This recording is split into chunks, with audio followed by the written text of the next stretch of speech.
La terza formazione corale arriva da Bitti, l'associazione Coro Santu Iorghi, diretta da Giorgio Rusta. Quindi accogliamo gli amici di Bitti che guadagnano l'ingresso per cantare su Passu e Sargianas, su testo di Pasquale Carzedda e musica di Giorgio Rusta.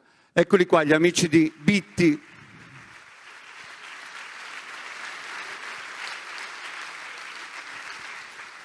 Le Gianas sono fate leggiadre che abitano la roccia scavata come il corpo di una dea. L'uomo cerca risposte nel buio e nel mondo che, inesorabile, continua la sua corsa fino a quando non si accorge di una specie di fremito che, nonostante tutto, come una ninna nanna, restituisce una speranza. Diretti da Giorgio Rusta, gli amici dell'associazione Coro Santu Iorghi di Bitti.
Grazie al coro Santu Yorghi di Bitti.